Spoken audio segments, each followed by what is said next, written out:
Did you email Dr. Fleming? Yes, he said he can't do it. He can't because he's not working here anymore, or? No, what did he say?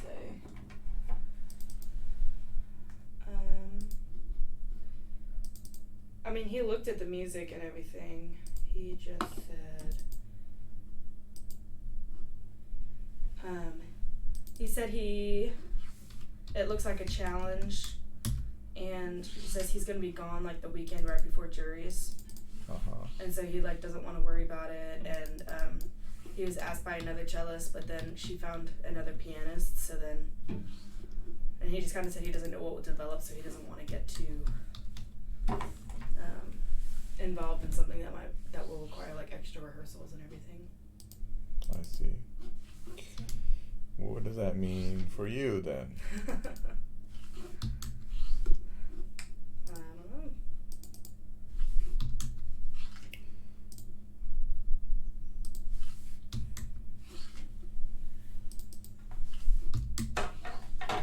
Why is this not working?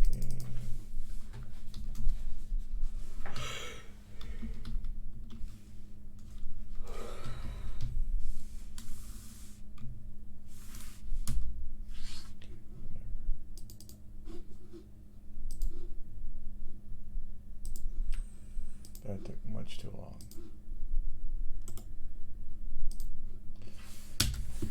Well, that's not good. Yeah. I mean, we have pianists, and then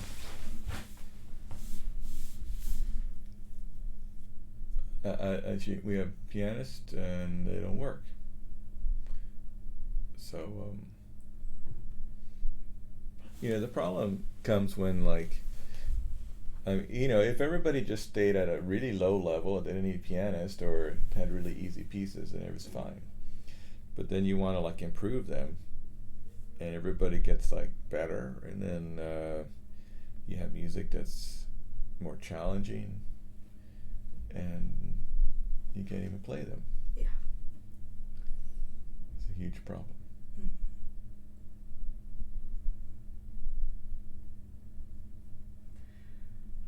Because it's like you want to get rewarded for hard work, and as for us as musicians studying, we always had a pianist to play with us.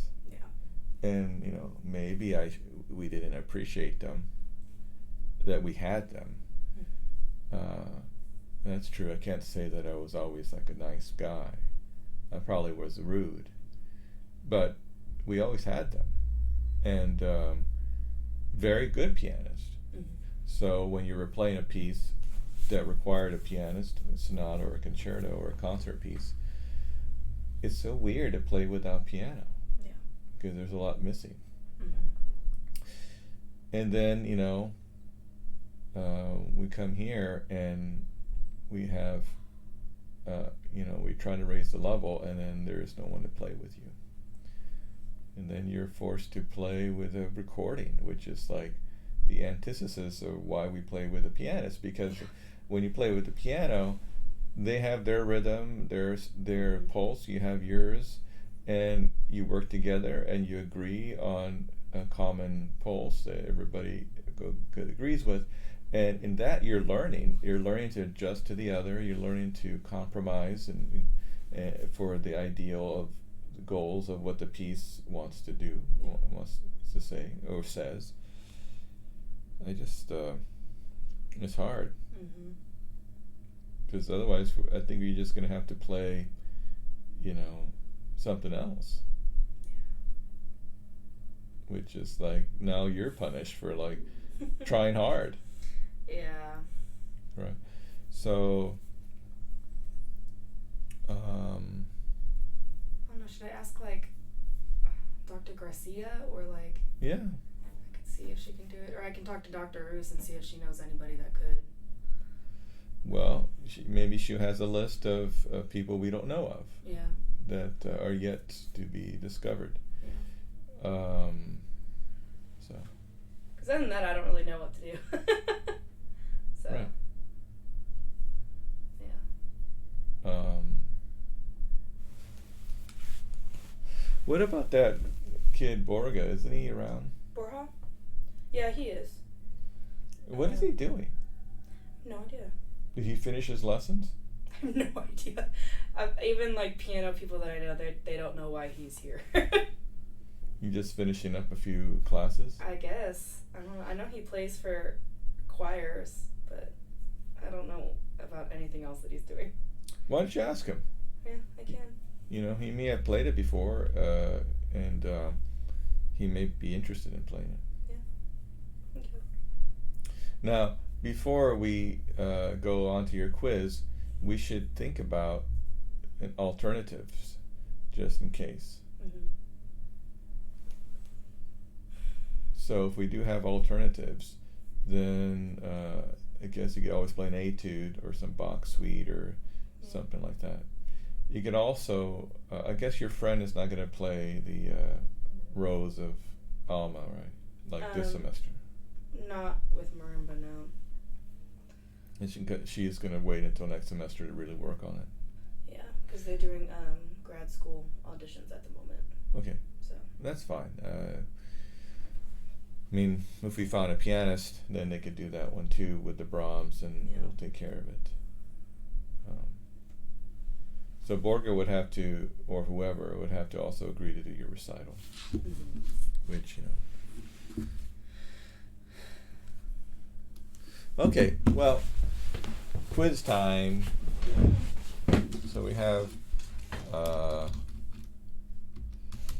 going to just write down here your the 7 steps, and I'm going to label up A, B, C, D, E, F, G. okay. And I'm going to 14 points for A through F, each 14 each possible points. G is 16 points. That's the scale, and that is a total of 100 points. We'll have a random number generator over here, so we could pick a scale that way. Okay, so the others were like saying what the step was and then playing, and if you like to do that just to kind of remember what you're doing, that's fine. Okay. So go ahead and start. And I'm going to be typing, so try not to be disturbed by my typing. Okay.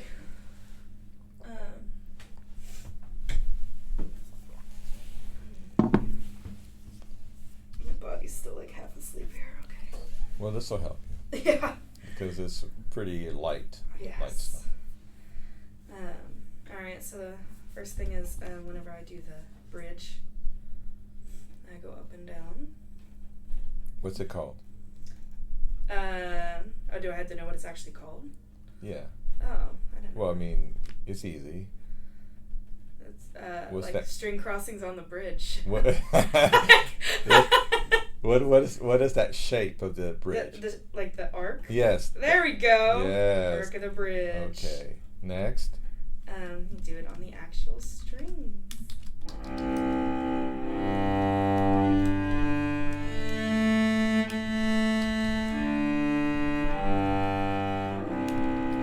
Right. What's next?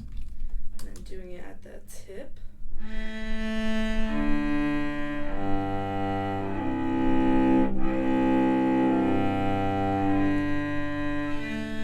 All right.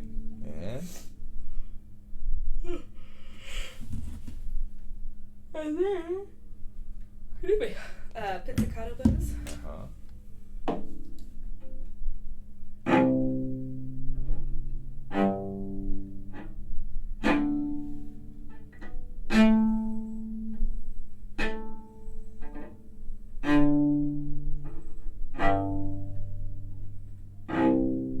Okay. Next. And then the Fitzmog. Yeah.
one?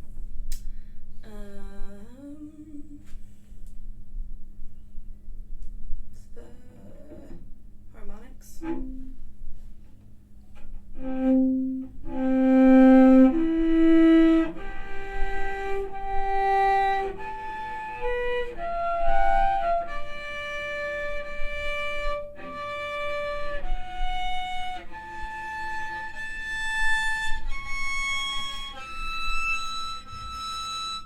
Thank you.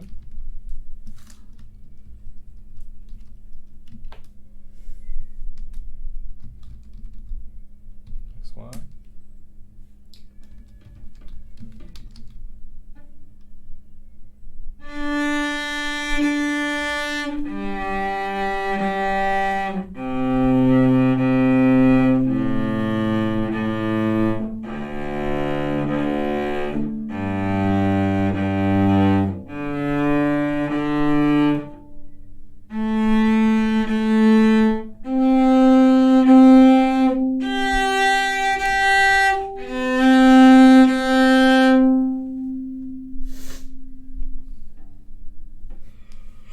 Oh, sorry.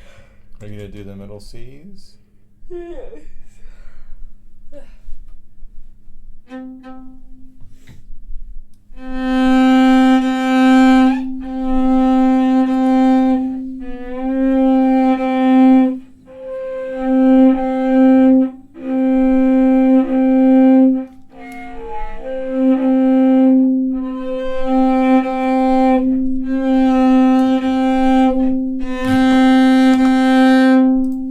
Okay, here I'm generating a number.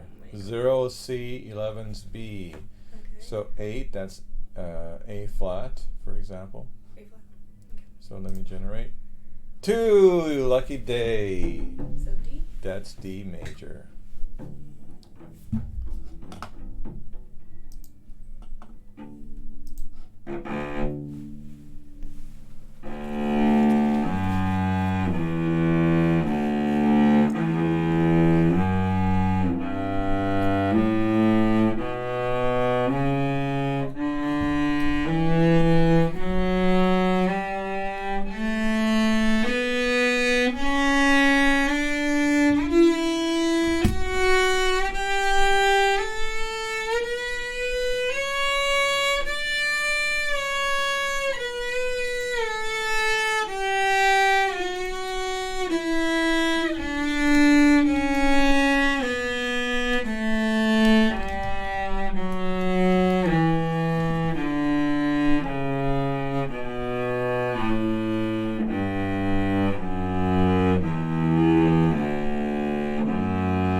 Thank you.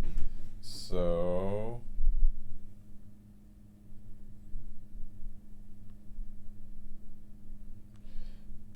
we got 94. Yay.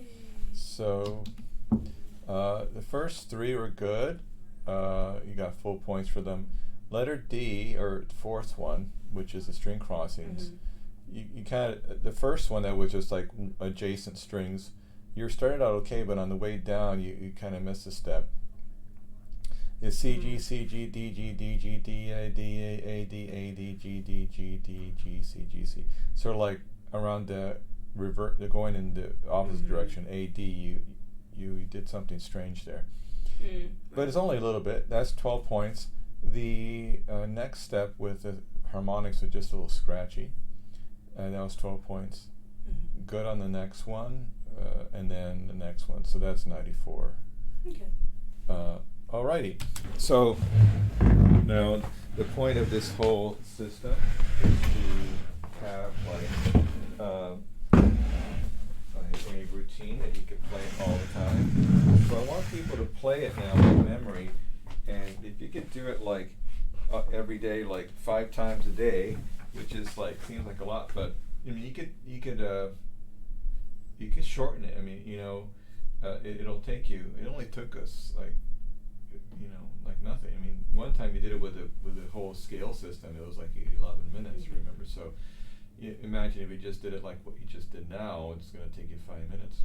And it's the system when I think about it, because I want to make something that's simple, something that you could do anywhere, and easy to do.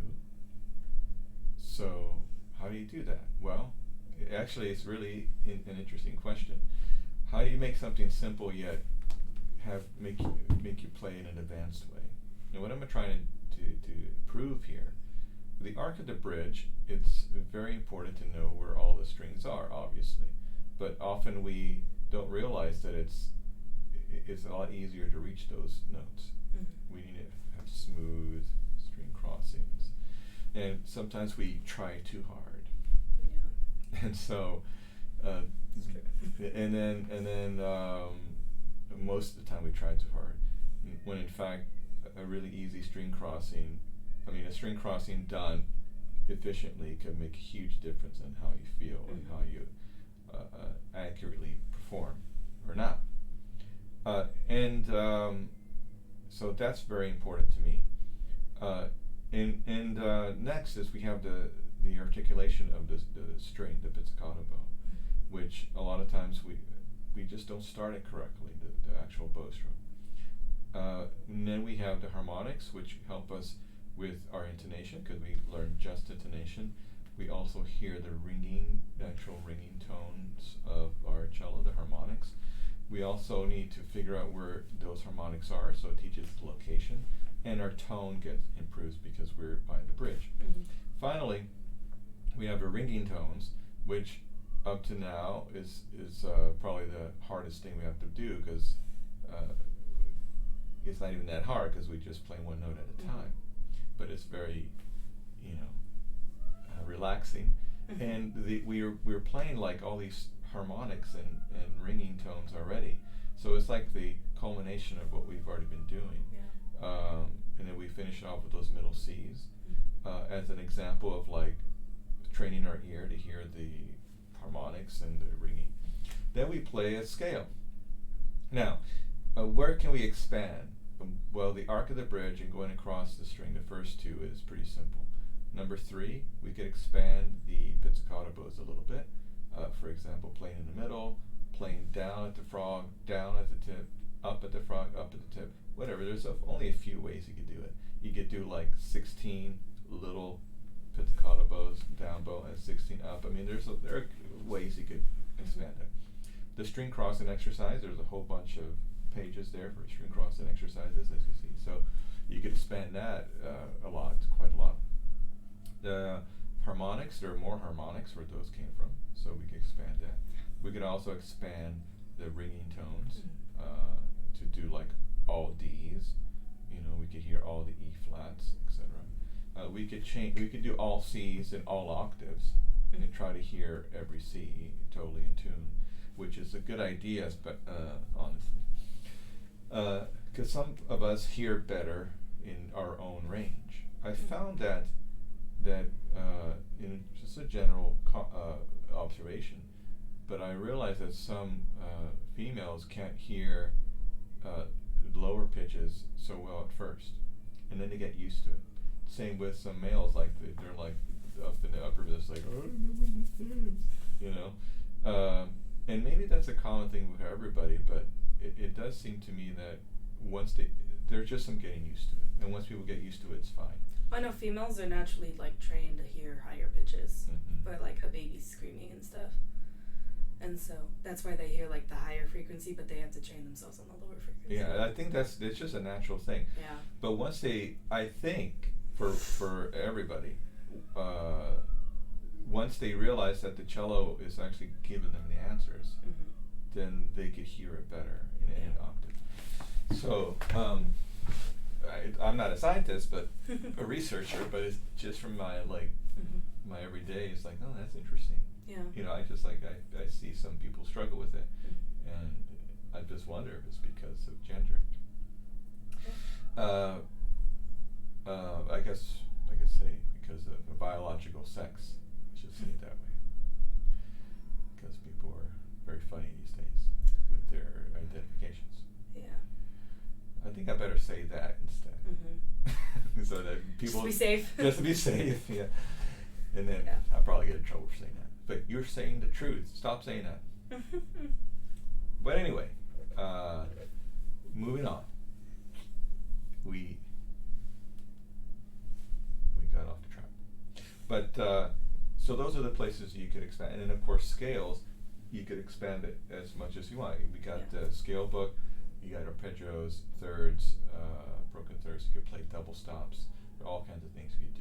Different rhythms. Exactly. So you could do the minimum, which you did today. It took you like 6 minutes. You could do the maximum, which for a performance major would be like 2 hours, like if you did it right. Now, why am I telling you this? Well, if you have a cello studio in the future, you could totally use this as a base. You could expand on it. You could take away. You could add different sections. So maybe you're going to add like a step check section or like an easy etude section. So here's another way you could do it. You do the warm-ups. Okay, so now let's do instead of step 6 or step 7, you can say, okay, now play that easy etude that you've been working on. You know, something like a Kumar like we did last week. It's like, just play that. Okay, next week you play number 9. Next week so there could be a performance area of like, okay, play it by memory, perform it. And then you could do the scales or whatever. You could do scales and then some other thing. You could add on. You could have 12 steps. You know? What I'm trying to say is that you can make it your own. You don't have to, follow it. And then you could adapt it later. All the things I'm doing now, it's just from my own experience, taken from bits and pieces of what my teacher said, and taken from the books that I've studied. Because when you look at a book, you realize, oh, that's important, apparently. Because all the books up there, the Cello Mine, Fritz Mogg, Pais, the Kumar, they all have sections on harmonics and the tuning and the division of the string. Why is that? Must be important, right? So the physics of what we do is important. If we look at the Alexandrian book, which is not here, but that's a really crazy book. Oops, I should go over here.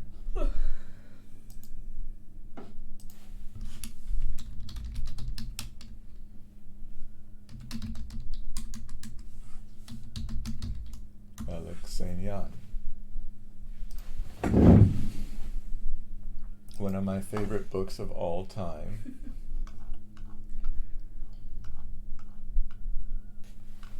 This was in 1918. So this is one of the, at least one of the first books, treatises, that I know of. I think there was another one by an English violinist that included photos. And when you think about they had photos in mid-1800s already. So 1850s, they're already experimenting with photography. But as far as putting them in books for this purpose, it's the first time. So here's a photo of Alexandrian with Casals. They're good friends. And see, before we had illustrations. We had iconography. Now we're starting to have actual photos where you could measure things, have ratios, see how later on you're going to see what I mean.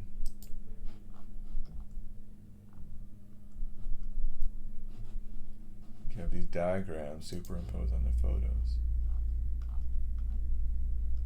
See, that's the end pin. See, it used to be something you stuck in there. Yeah, isn't that cool? Okay, so, and then, besides that, when you have iconography and you see someone holding the cello, and it's like a illustration, it's sometimes hard to tell. Yeah. I mean, illustrators can be really good, but it's sometimes hard to tell how they're holding the bow. Here, there's like no problem because there is a photo. It's less. He's talking less confusing. He's talking about how to hold the bow. So there's the illustration now. Now, what I wanted to show you is this. So he's talking about the position of the right arm.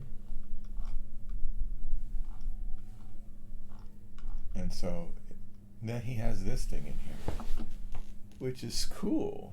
I don't know, I'm just like a geek. It's like kind of trippy. So here, see, down bow. Yeah. Then you go up. Isn't that cool? Mm-hmm. So when I was talking about it's like a text box, I was thinking of this. Yeah.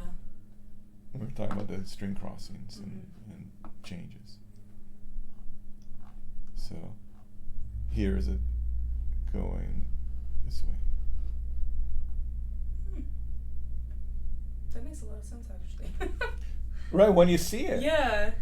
So I was like, yeah. It like took me a minute, but now I'm like, oh, that actually makes a lot of sense.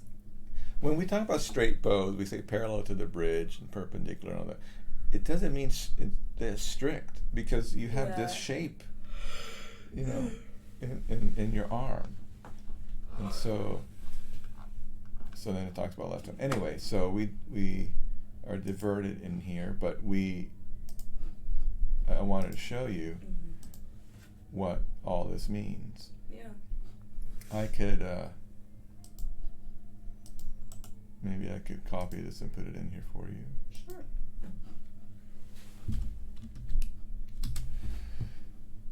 Okay. Now, so why do we do all that?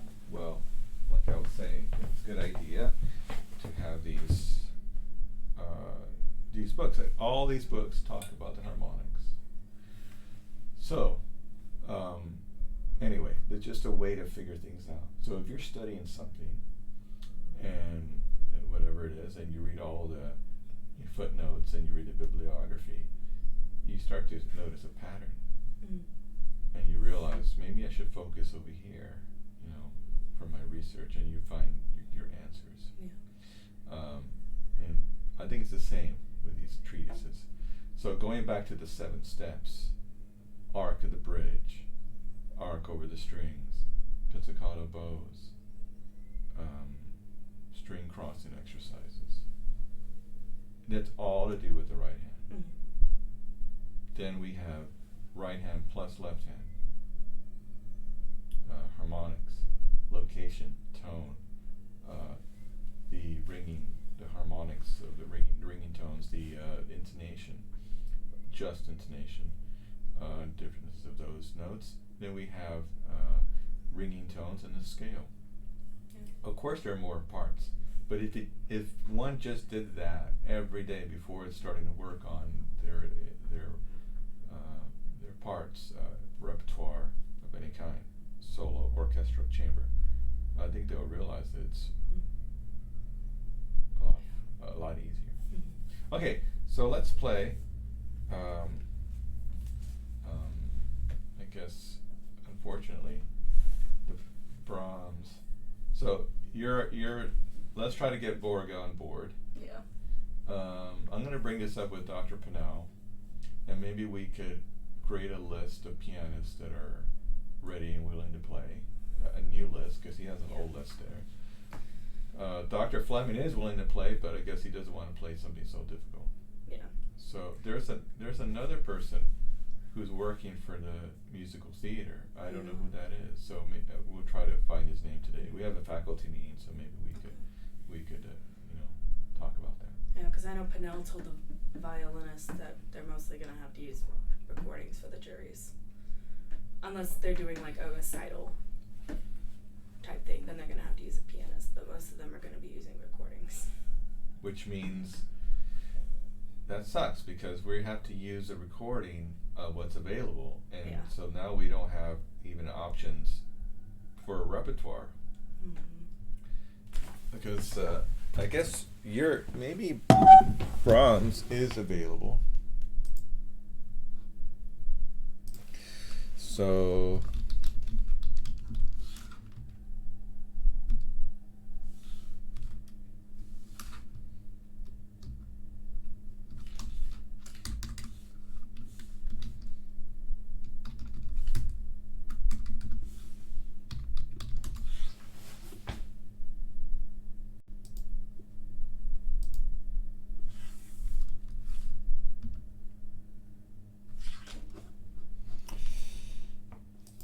Okay, Cello, Brahms. He has it here.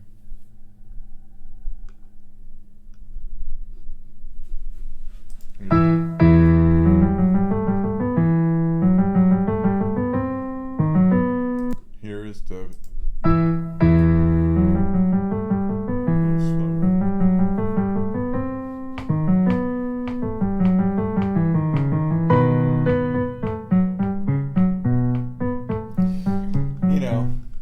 it's better than nothing. Yeah. It is $5, $4.92.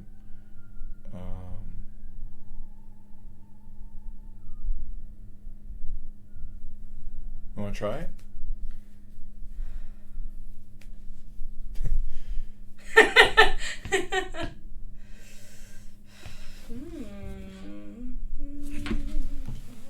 mean, I guess I could order it and then move on from there.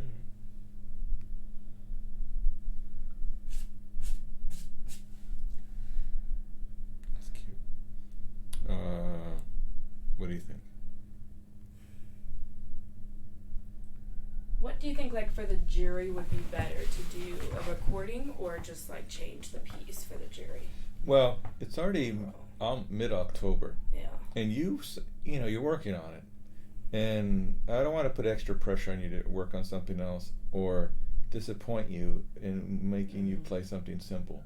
Brahms is real music. It's like, finally, you're getting to eat a real meal. He's my favorite composer. I know.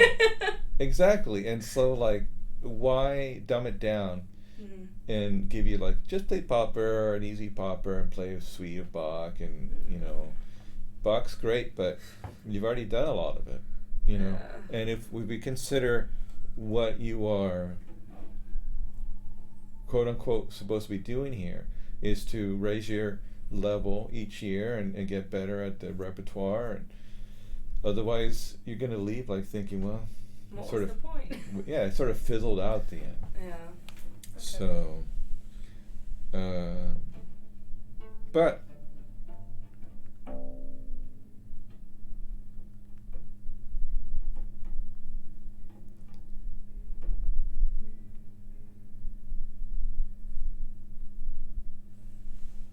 yes, or we could wait to get the recording until I hear back from Borja. That's true.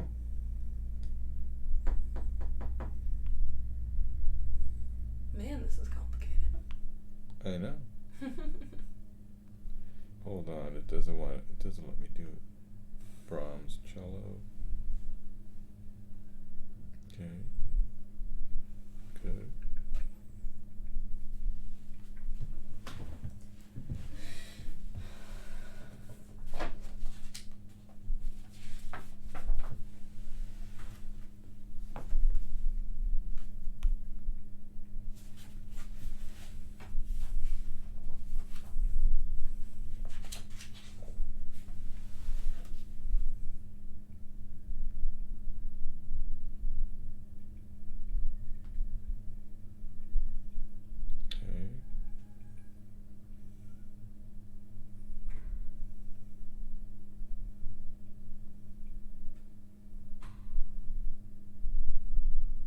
I'm buying it now, and then we could play it.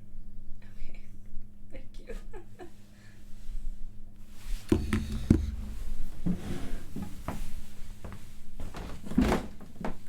Oh well.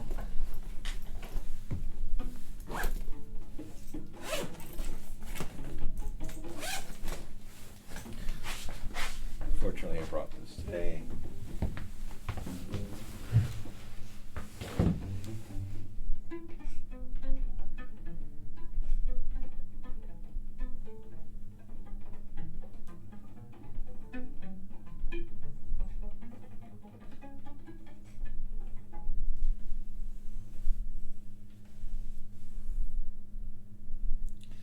One second. Mm-hmm.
Okay, here we go.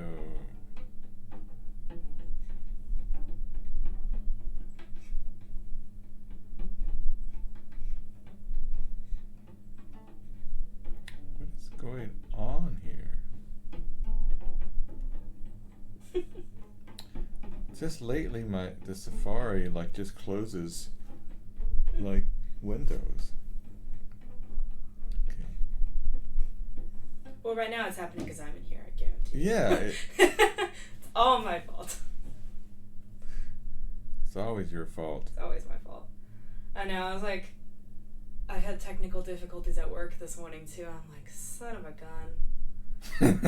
The file that I use to mark out who has what items checked out and whether they owe me late fees is corrupted. So it's sorry, it did it again.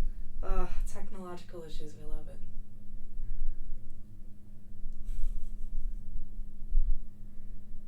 Okay. See, it says download.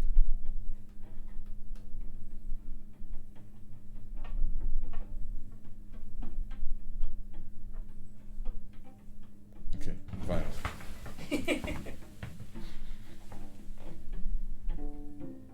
Battery 50%. Connected to Daniel's iPhone 2. Ready?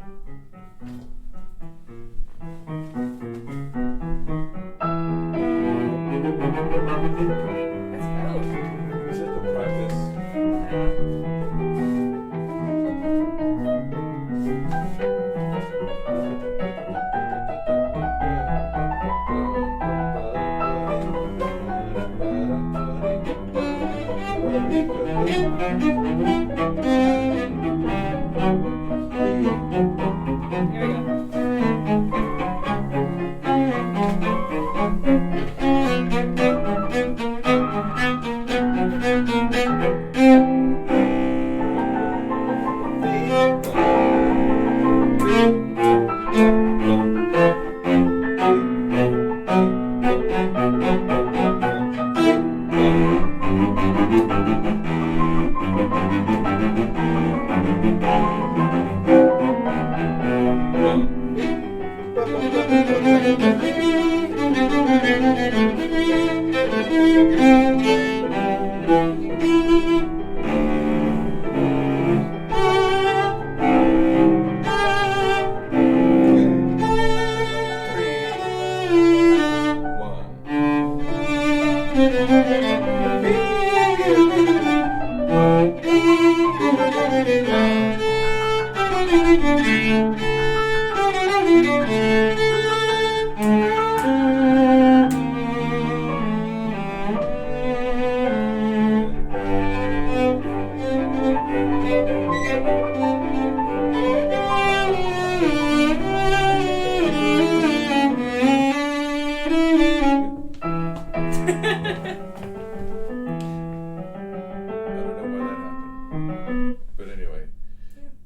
It's better than nothing. I don't know why I can't download it into my phone, but I think I could download it with my computer. Okay.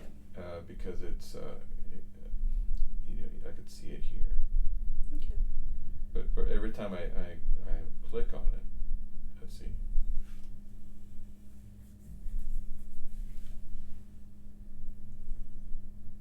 Maybe if I go to a different what's it called, browser. Maybe.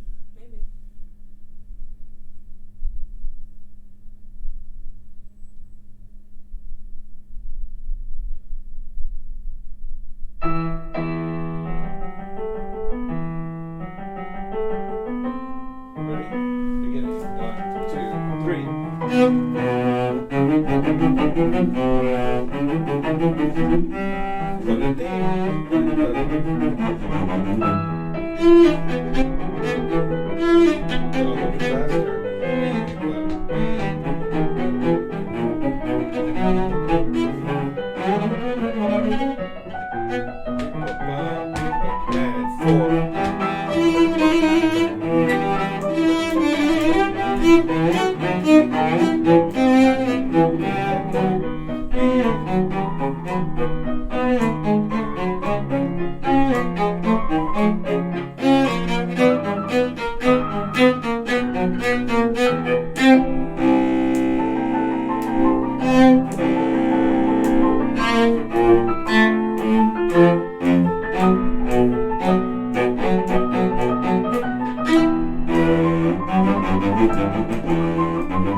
Oh, okay.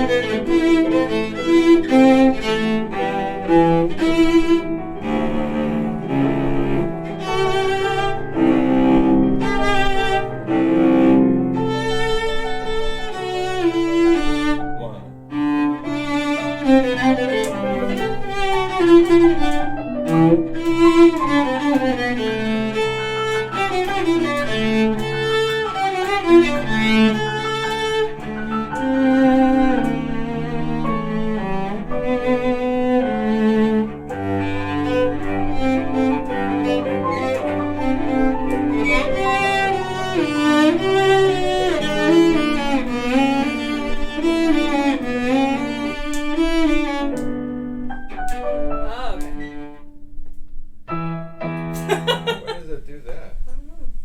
It said practice on it. Hmm. This is what I don't understand. So if I click on it, so it'll go to here, and then see, Yeah. download. On a download,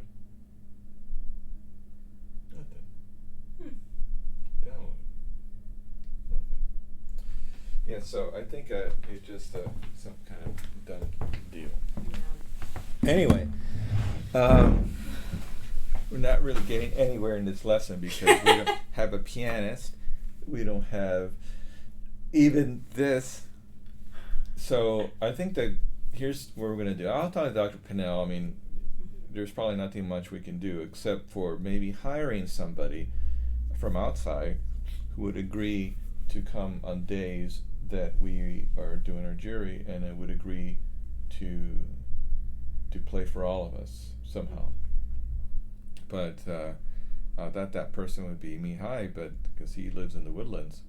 But his life is kind of busy. He also plays at a church and some other things. So it's not so easy to find people. So we have to look elsewhere. Now this is a possibility. I have it, so I'll try to download it, and I could send it to you, both versions of the third movement. Okay. So you could practice that. Yeah. In the meantime, keep practicing both pieces. I think we may have to find an alternative for your Alma piece. I could always ask my friend if we could try to throw it together for the jury, but I can't guarantee anything. Well, ask her if it's possible. I can ask her. Maybe there's someone else who wants to try to play. Yeah, I could ask Justin or somebody. Yeah, if they're not too busy and they don't mind learning it. If that's the case, maybe that's the alternative. It's like just learn it anyway.